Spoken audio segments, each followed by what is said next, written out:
This week's going to be a little bit different. I'm sharing with you me in the guest seat as I joined Laura Flowers on her podcast, Rediscovering You, a show dedicated to helping women break free from feeling stuck and step into the life they truly want. Laura and I dive deep into my decision to walk away from my long teaching career, the emotions and uncertainty that come with such a big change, and how I'm using storytelling and manifestation to align my next steps with my core values. If you've ever felt stuck in your career, relationships, or personal growth, this episode is for you. I hope my journey inspires you to trust the process and step boldly into your own next chapter.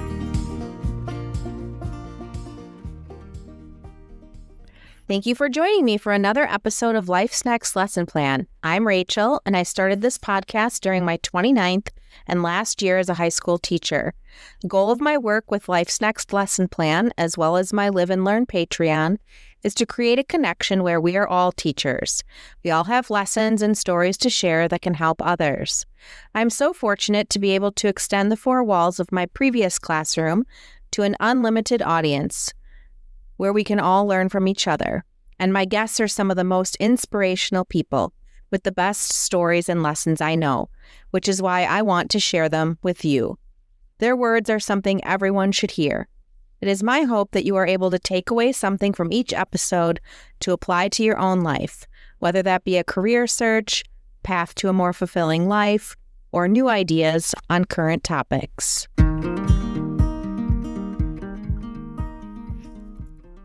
Welcome to Rediscovering You, the podcast where we empower you to rediscover your life and manifest your dreams. I'm Laura Flowers, a transformational life coach with nearly 20 years of experience in the fields of psychology, mental health, and education. No matter where you are, what you're going through, it's never too late to reimagine your future. Whether you're ready to pivot, redefine success on your own terms, or simply take that first step toward a more fulfilling life, Rediscovering You is here to support and guide you. With each episode, we will share inspiring stories, practical tools, and powerful insights to help you break free from limiting beliefs and manifest the life you've always dreamed of. Are you ready to rewrite your story? Let's get started. Welcome to Rediscovering You, episode 38. Today, I am thrilled to welcome to the show Rachel Rauch. And I just find it so interesting that like people attract like people. I just happened to meet Rachel, and the similarities that we have in our own paths are just so uncanny. And so I am really excited to have a conversation with her on the podcast today. Rachel, welcome to the show. And would you mind just introducing yourself to the audience and sharing a little bit about yourself? Sure. Yeah. Thank you so much for having me.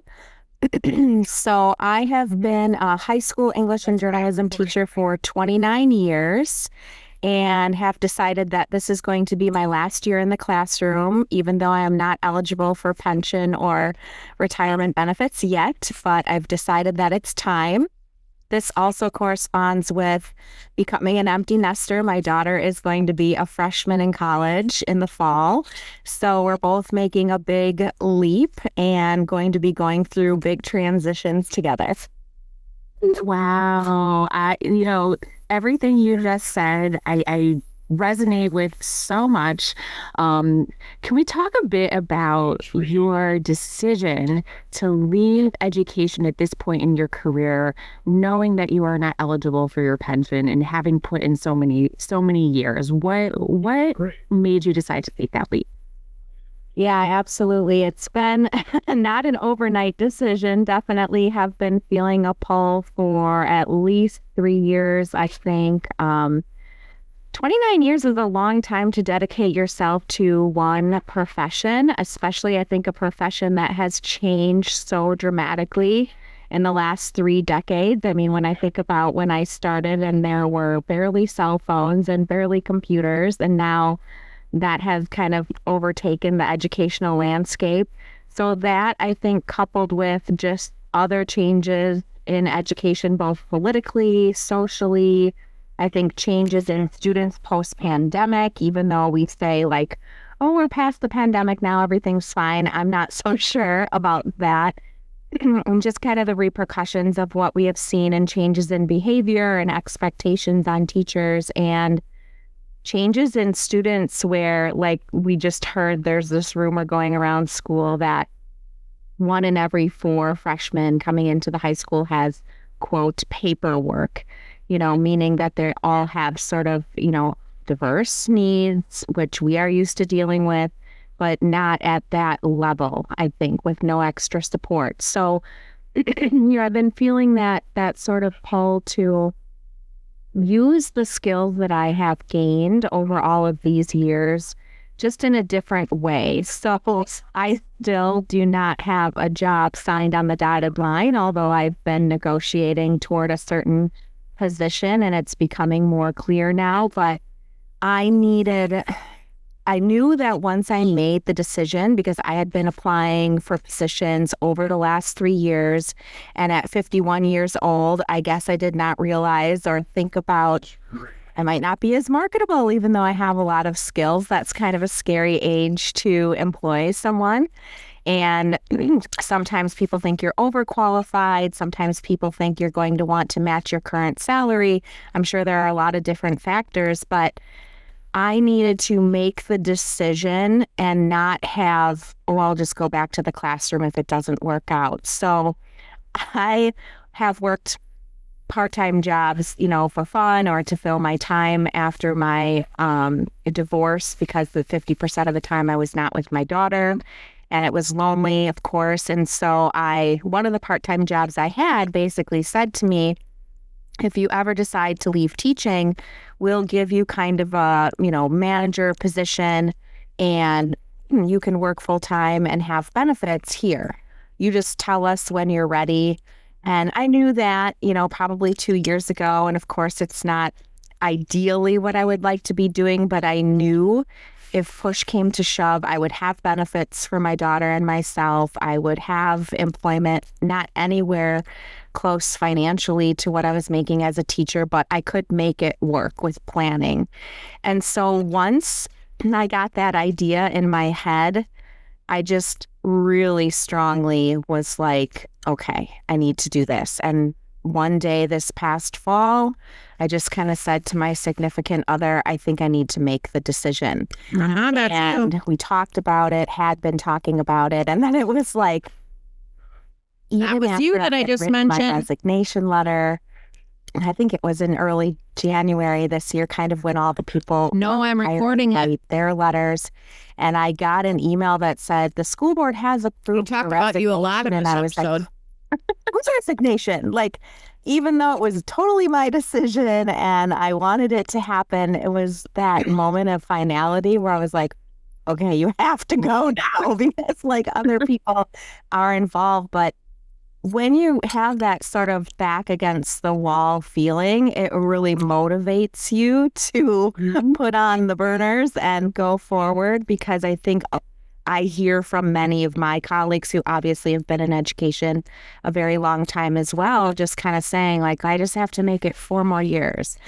I just have to make it 5 more years. And my pension will be there in 4 years, although it won't be as big as if I stayed. And I have investments that can sit there and wait. And I don't know, I've been listening to a lot of the universe say like money is energy. And I know it wouldn't have been possible for me 5 years ago going through a divorce to make this decision, but I have the supports in place now that I'm able to. And it's like everyone I've been talking to, their message just seems to be like, don't live with regret. And yes. I went to a funeral about 2 weeks ago for someone who I used to eat lunch with at school every day. And she was in retirement for 10 years, had been retired, and it was the first person who I taught English with to pass away. And it was just such a reminder of like, tomorrow is not promised. And I have been living like my life is on hold, I feel like, I'll do it when. And, I'll do it when I'm retired, and it's like, that's 10 years from now. Right. And, yeah, like, and nothing is promised. Right. So I don't know. I've just been getting a lot of nudges, and it's, my personal decision. That's how I'm feeling. I know a lot of people my age who are still very passionate about what they're doing. I just feel like there's something else for me out there. Thank you so much for sharing your story. And I have so many similarities, both in myself and in my colleagues within the educational profession. Everything that you're saying, I've heard so many times come out of the mouths of people that I work so closely with, is that I have been doing this as my career for so many years. This is what I'm good at. I just have to stick it out 5 more years, 10 more years to get all the things that I'm supposed to get and what I thought was going to be the career path. So even though I'm miserable, and please don't misunderstand, not all educators are in the place that you and I are talking about right now, but a lot are, because there have been changes. And people really are saying almost on a daily basis, like, I just have to make it 5 more years before I can do the next thing. And I agree with you, because that tomorrow is absolutely not promised. I'm thinking of, a couple of educators that I've worked very closely with over the years who've done everything right as far as saving for retirement, working the correct amount of years to get the correct ratio from their pension, everything to the T. And then when they retired and finally are able to live the life that they've been waiting for, get a cancer diagnosis and pass away in a year. And it's a sad story, and I don't say it to sound morbid, but it is just a flashing reminder that we don't have tomorrow as a guarantee. And if we are not happy, if you are not happy living the life that you love and feeling passionate about waking up every day and doing something that feels important to you, it lights you up, then what's the point? What's the point? And I love that you shared that you made the decision to leave without knowing exactly what your next step is going to be, because that's the other piece that I hear all the time. And I myself felt the same way. As I know that this isn't meant for me long term anymore, but I don't know exactly what it is, but I'm going to make a decision. I've got to figure it out. And trusting that the universe will provide to you the signs and signals and the things that are going to help you move along in the right direction. You mentioned that you had lots of nudges along the way, like lots of nudges. Can you speak a little bit more about like what some of the nudges were for you? Mm-hmm. So the funeral came after I had made my decision, but I feel like it was kind of like a final reminder. But because I think we started our podcasting journeys at about the same time, and I interview a lot of former colleagues who are now retired, but then also former students who are kind of in their 20s, doing their thing, have amazing stories. And it was like every interview I had, they were saying things where I was like, okay, that's what I needed to hear.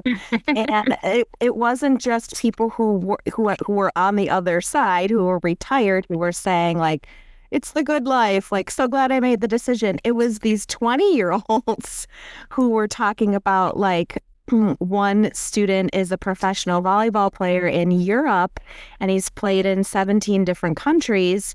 And he said, like, I had to give up a long-term relationship in the middle of my career because I knew there was no other time I was going to get this opportunity to do what I'm doing, to play the sport that I'm passionate about.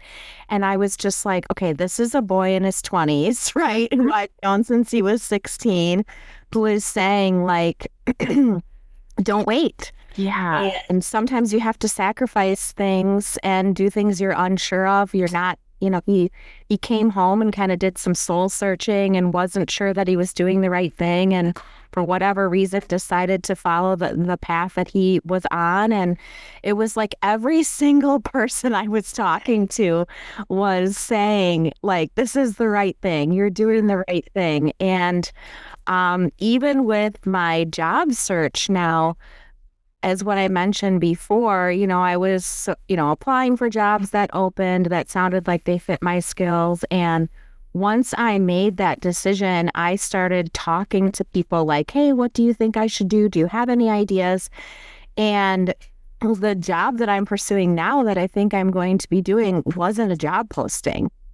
Someone that I had worked with for the last 11 years, my yearbook rep, was like, I think you should contact this company. They're always looking for people who need this, this, and this, which is your skill set.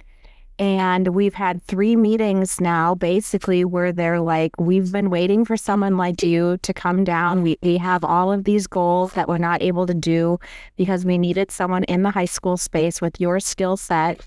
And our last meeting last week was like, they asked me, what's your ideal job? How many hours do you want to work?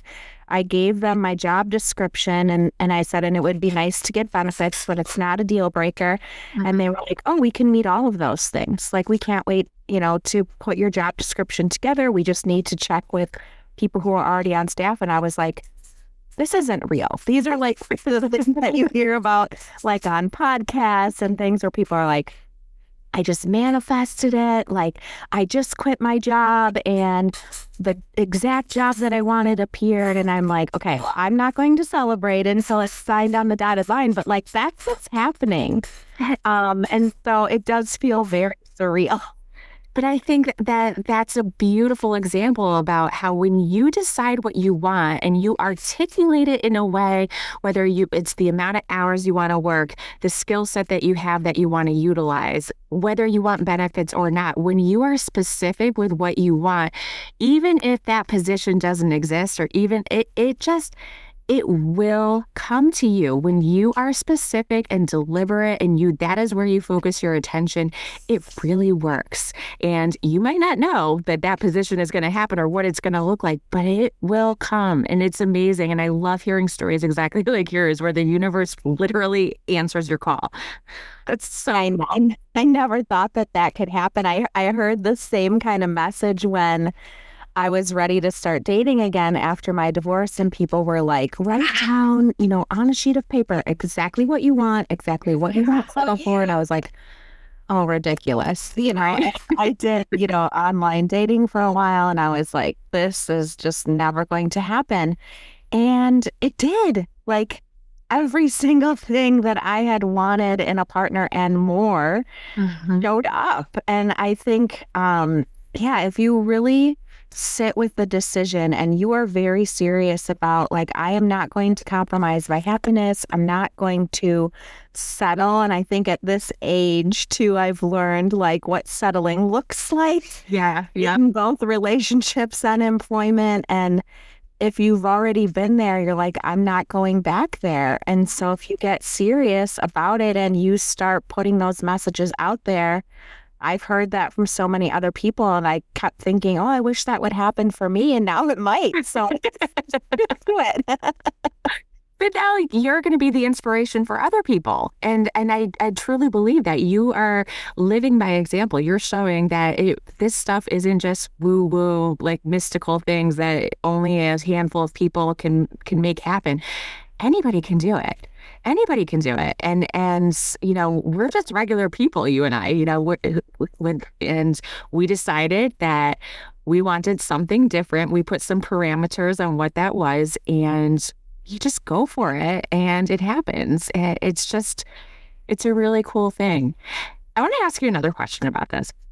When you actually officially made the decision to resign, I want to know about what that moment was like. Like, was there anxiety? Was there worry? Was there relief? Like, what was it like for you?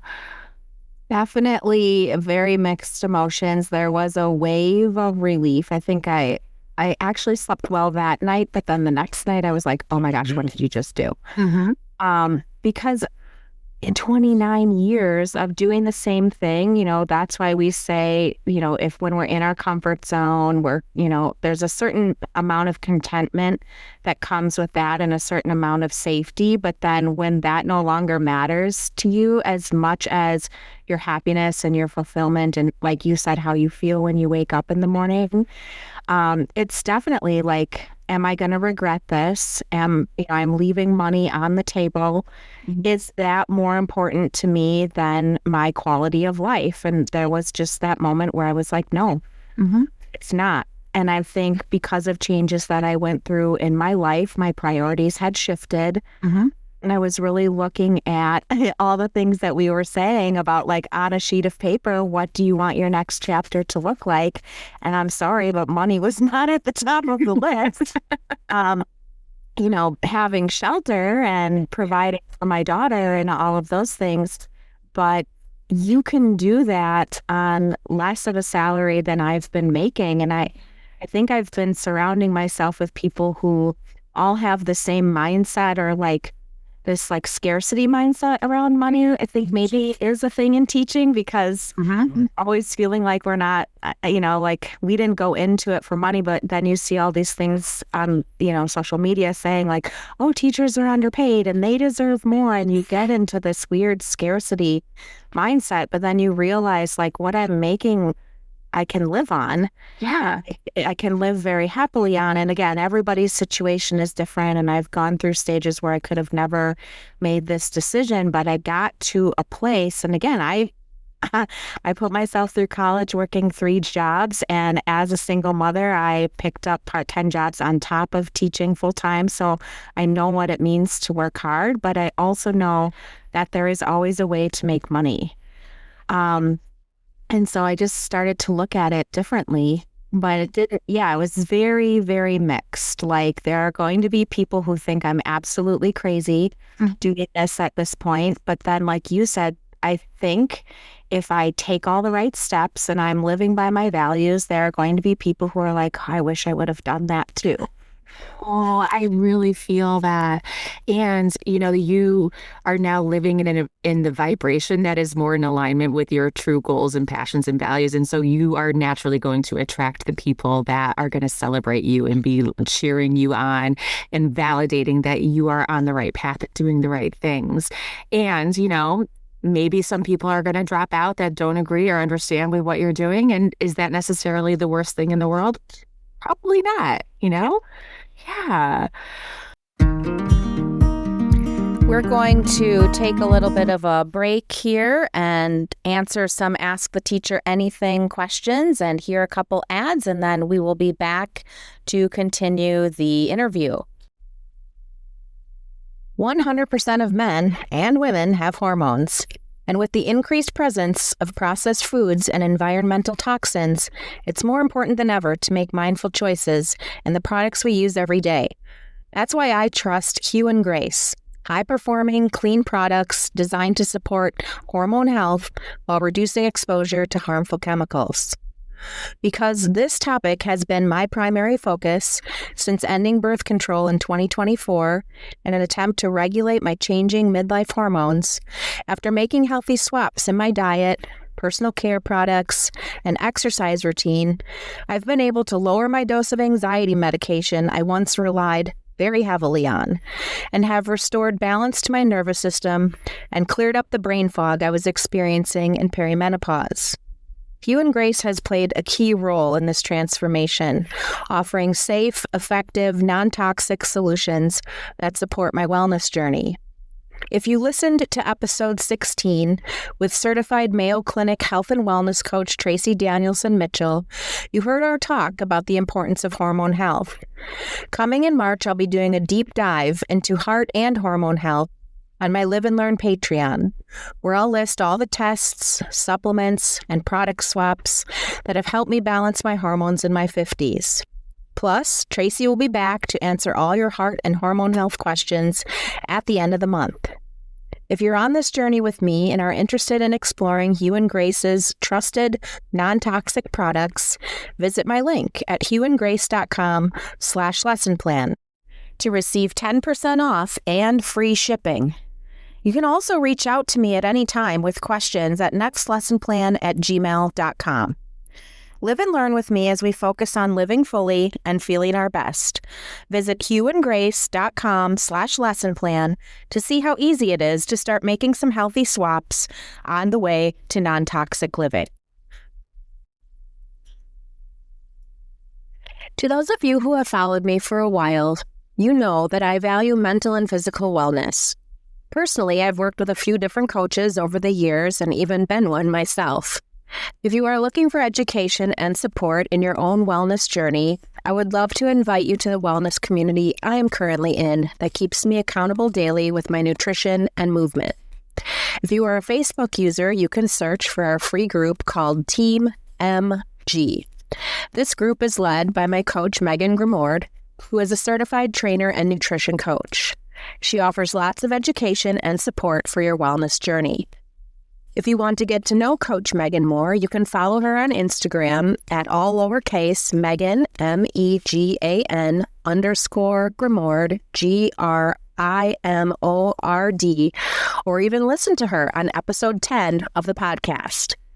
She has also created a discount code for my listeners. Just go to her website, www.team-mg.com, and enter code LessonPlan10 to get $10 off any of her premium coaching packages for the first month. Coach Megan is a busy mom like me who works full-time, so I appreciate her practicality mixed with some tough love to keep me going. It is time for Ask the Teacher Anything. I need like a little bell sound effect or something here. Wish there were more options in my editing software. All right.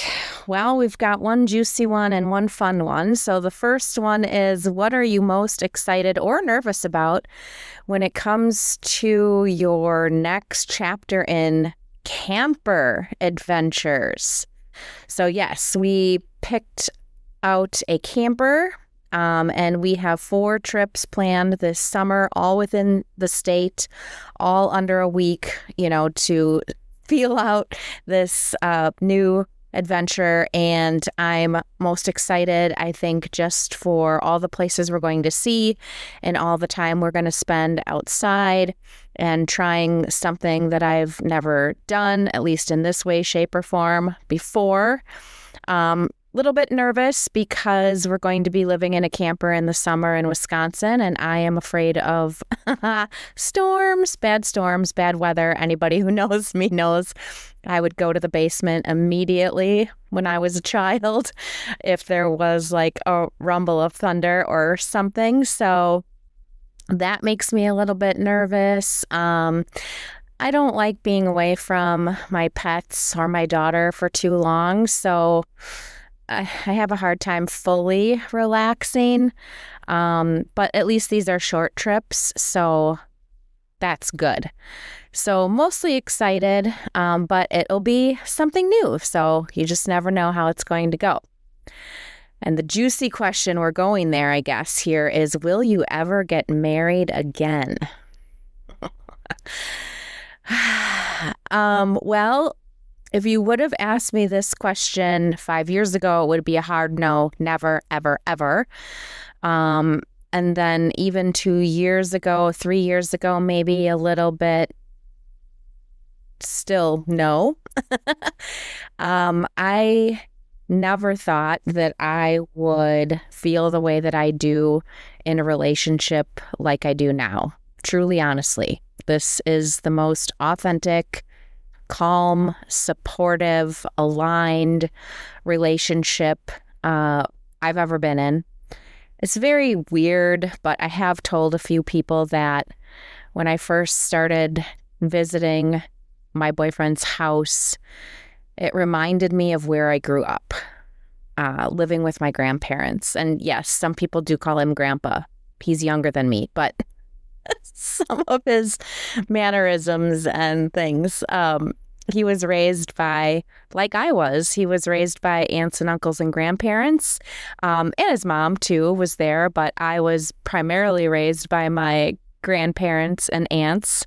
And we're both Norwegian. We actually were born in the same exact town and grew up going to a lot of the same places, but we met on a dating app. So bizarre. We were like right under each other's noses. So I think that's kind of neat when, you can share a lot of like, oh, I went here as a kid. Yeah, so did I. Did you remember this? Like, I don't know. It really feels like my grandma, who was always my biggest nurturer, supporter, protector. I just really honestly feel like she sent him to me. And, he has no children. He's never been married. He's never lived with anyone until me at 46 years old. So he has never really settled in a relationship, which is something that I've kind of talked about and I talk about in this episode. And I just really admire that. I definitely admire his perspective on life. I will say it is a huge influence in me making this decision and feeling comfortable in making this decision, because he just has a lot of different life perspective from time in the military and things he saw there and how he was raised. So it's no longer a hard no. It is a possibility. So love that juicy question. You can submit more questions on my website at lifesnextlessonplan.com. There is a spot there to submit Ask the Teacher Anything questions, or else, of course, you can reach out on social media at Life's Next Lesson Plan on Facebook and Instagram. I definitely look forward to your questions, so keep them coming.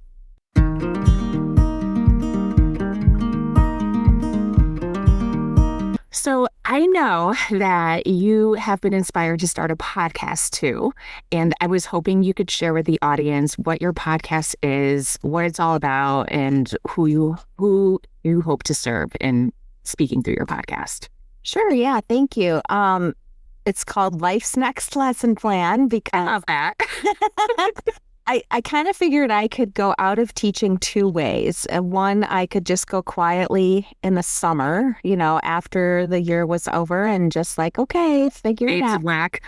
Yeah, but I teach so many things in our building that nobody else knows anything about, including doing the entire yearbook and news website. And I really invested a lot into that program and was sort of hoping that I could in some way help transition the new person, which is now what it's looking like is going to happen. So I knew that I was going to be able to make the announcement sort of early. And I thought, this could be a neat opportunity to sort of chronicle that journey and what it looks like 100 days in the classroom, which I'm counting down on YouTube. But it also gave me the opportunity to talk to people who've made the decision and what that looks like, and also talk to people who I know personally are in the boat of like, what do I do next and how do I do it? And then even just like, again, with my daughter going through the tough decisions of like, what do I want to do with the next, with college, and what do I want to be when I grow up, even though I'm only 17 right now? How do I make that decision? And so I thought, talking to the students who had made that decision and are now out into the world, what did that path look like for them? And all of their stories, because one of the things I teach is journalism and English. It's all about storytelling. I have found that all of their stories are inspirational to people looking, just like, how did you get to that journey and what obstacles did you overcome? Because everybody's story has obstacles. As bright and shiny as it looks like in a package on social media, there were definitely tough decisions and adversity that came, no matter if you're in your 20s or you're in your 60s or 70s. And so I just feel like their wisdom and their stories are so diverse, but also everybody can take something away from them. And so that's what I wanted to do, was kind of honor other people's stories.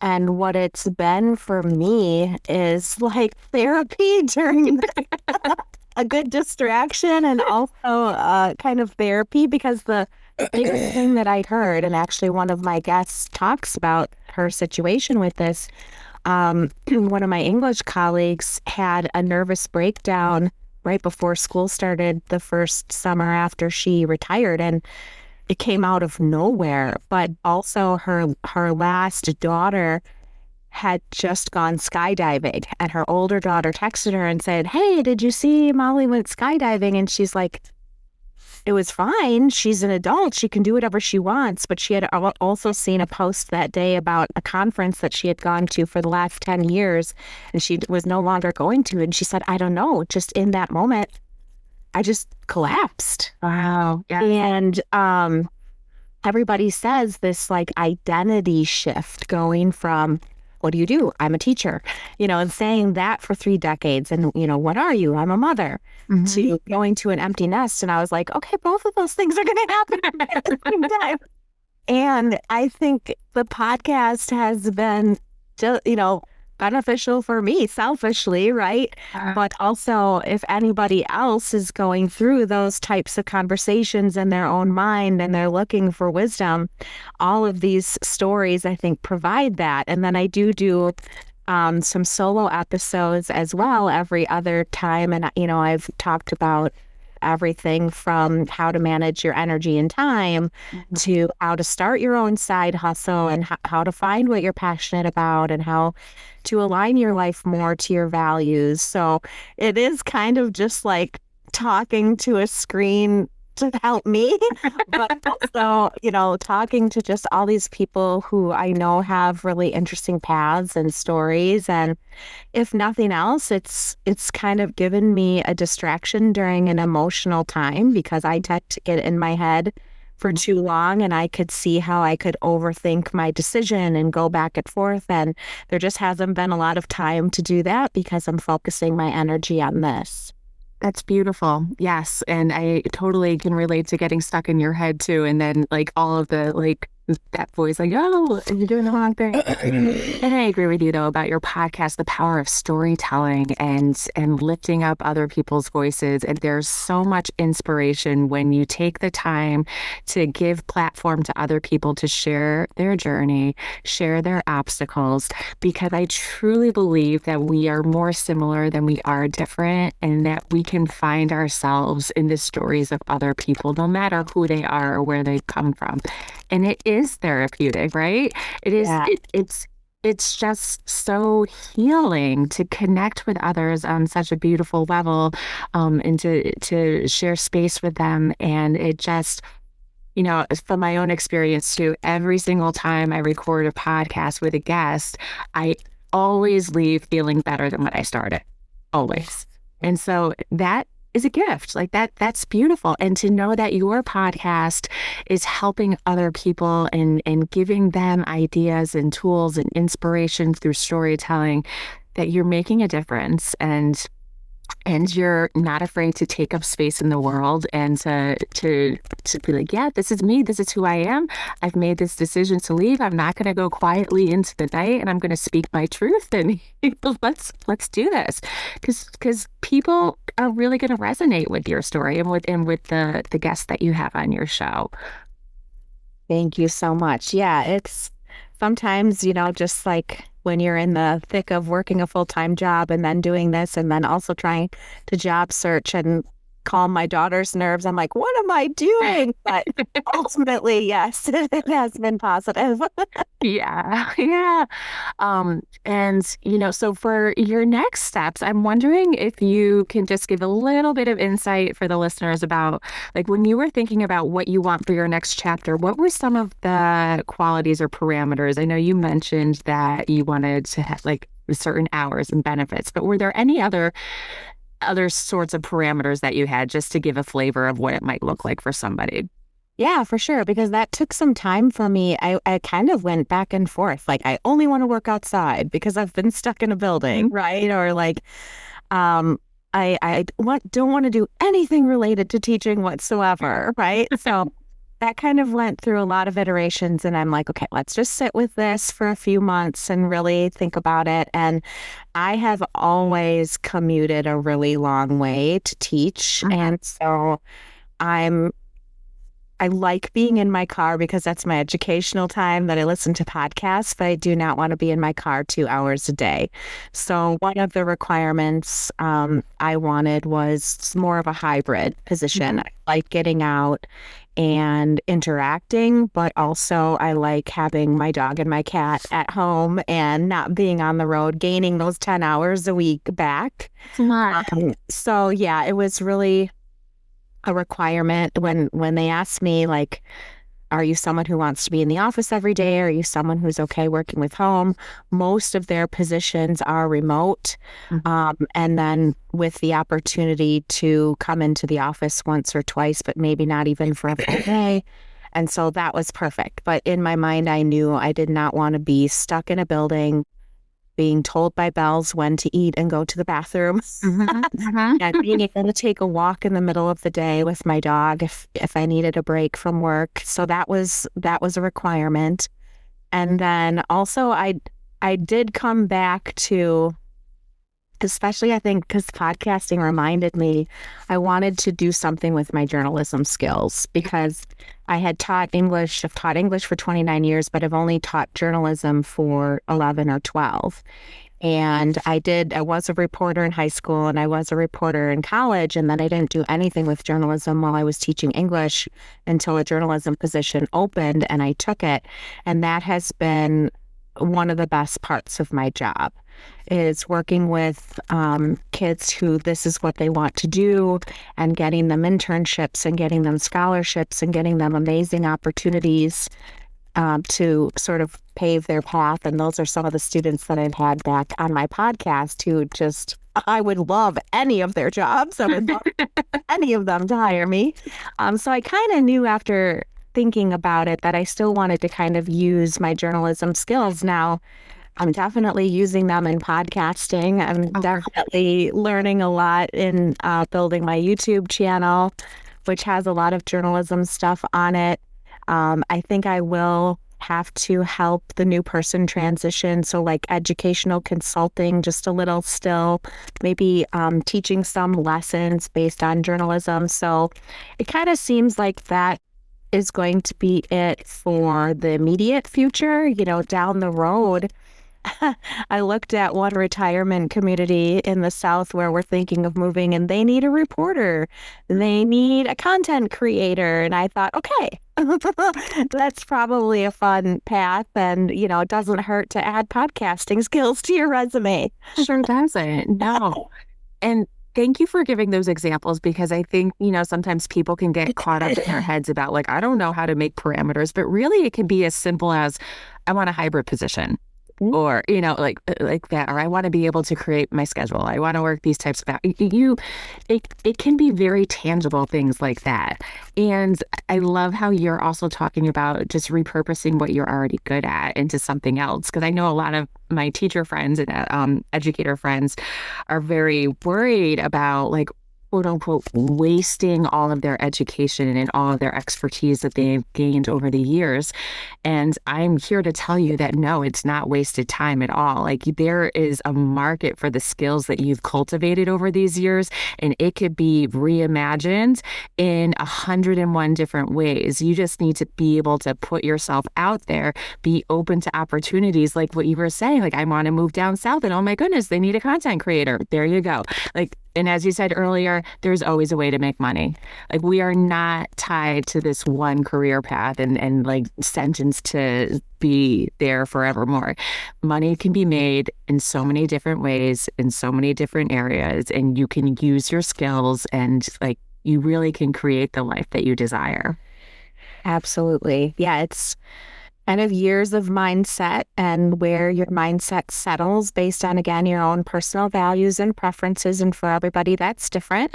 This would maybe be a very, not that it's not unsettling at times, but a very unsettling path for some people. But for me, in this stage, it feels right. Even though, you know, I can't say that it doesn't come without doubt at times. Getting out of your comfort zone is uncomfortable. But also no growth can happen if we're in our comfort zone. Exactly right. Yeah. And that's not, you know, the comfort zone is a beautiful place for a certain amount of time, you know, but if you're feeling that nudge that Rachel was talking about earlier, if you have that persistent voice that's telling you something, I think you owe it to yourself to explore that. You know, you don't have to make rash decisions or anything, but at least sit with it, explore it, entertain it, journal about it. See, you might be shocked at what comes forth with all of that. Rachel, I'm wondering if you could share with the listeners how people can find your podcast, how they can find your YouTube channel and start learning more about your journey. Sure, absolutely. So I do have a website, lifesnextlessonplan.com, and that houses a lot of my resources, all of my podcasts, which those are also on Apple Podcasts and Spotify and YouTube. My YouTube channel is also Life's Next Lesson Plan. So on there, I am also counting down the last 100 days in the classroom. I think I'm somewhere around 55 or 54, something like that. So I have a different kind of topic every day that I do a YouTube short about. And then I've been starting to chronicle. We just bought a camper for next adventures. She's very cute. So I'm picking her up at the end of next month, and I'll kind of be chronicling, like, what does that look like and where are we going, and, you know, how am I spending my days now that they're looking different. I'm also on Facebook and Instagram and LinkedIn, you know, Life's Next Lesson Plan or Rachel Rauch as well. You are doing everything. Rachel, you are amazing. I love your story, and I am just so excited to see where your next chapter leaves you. Thank you so much for being on the podcast today. Absolutely. It was a pleasure. Thank you so much.